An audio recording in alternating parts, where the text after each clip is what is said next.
Namaskar. I am Limbu Chandravadur, a student of second semester MPhil in English Education from Nepal Open University. Today, I am going to present a short visual presentation on why literary translation is a good model for translation theory and practice by Maria Timosco. This text has 10 subtopics, and these subtopics are assigned to two of us as an internal assignment by Mr. Keshav Sigdel and Miss Pratima Bhatrai. The first half part of this text I am going to present as my presentation, and rest part will be presented by my friend Mr. Chandramani Mahato.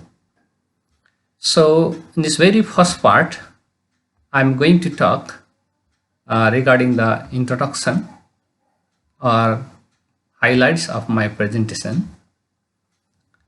In the very beginning, I talk brief introduction of author.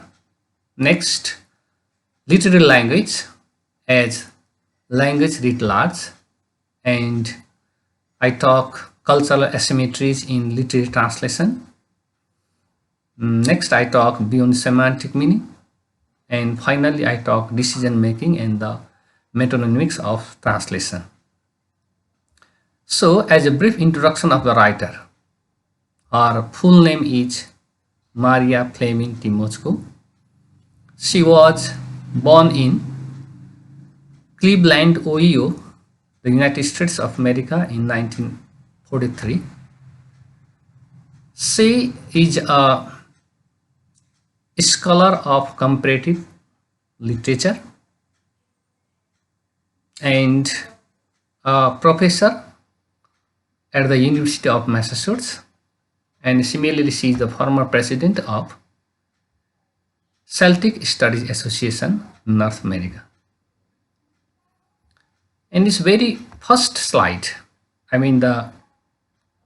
of this text, literary language is large, and it best eliminates the role of language in translation theory and practice.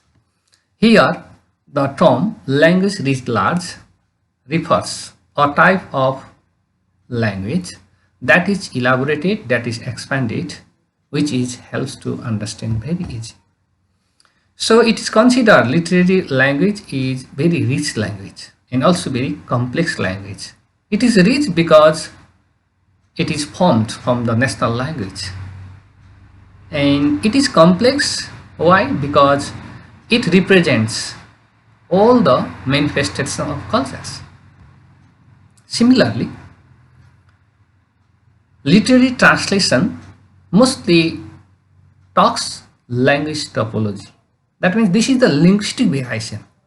When we change two languages, short text and terse text, certainly we find the variation there. That's why literary translation is related with it. Next, literary tends to include both marked and unmarked examples from syntax and morphology. As syntax and morphology in this term, the first one is study of forming sentences based on the words and phrases, and the second morphology is study of forming the words based on inflection or maybe the affixation.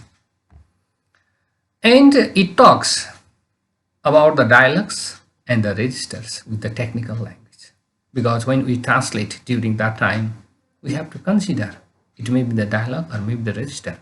Both of them differ each other, because dialect is language based on the user, person, one person to another, but register based on the use, situation, context. That's why they are to be considered.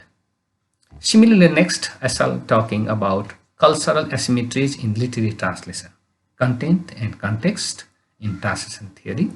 In this very title, cultural asymmetries refers to different terms of the different text as we talk source and the targets.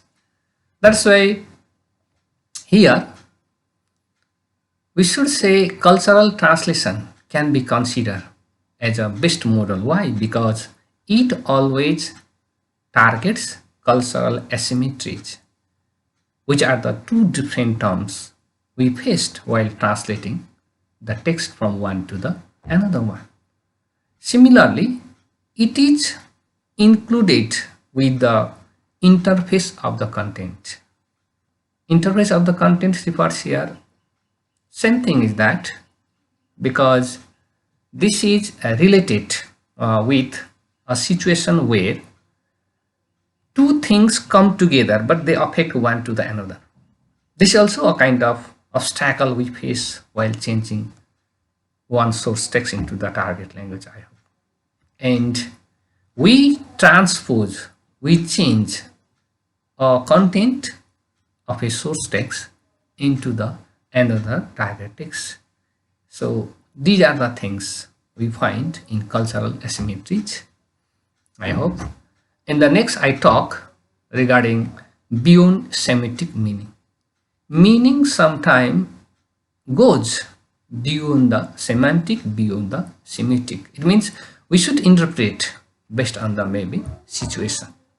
So here, meaning can be formed on the basis of language specific way.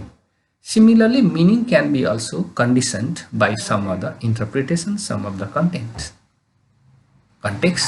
Similarly, functional meaning we can explore in using the literary translation, which is not found in our semantic meaning.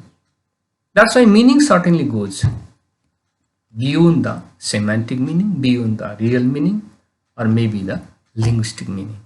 In this term, when we change one text into the another text, during that time, we may lose some of the semantic meaning, some of the flavor of the source text. So, intersemitic translation, it means it is the study of sign and symbols of two different texts. So these are uprooted, these are rooted in them. That's why they are also to be studied well in terms of translating. And finally, I talk regarding the decision making and the metonymics of translation. Here, metonymics, it is almost, we should say, a kind of powerful tool, or maybe use of the figure of speech.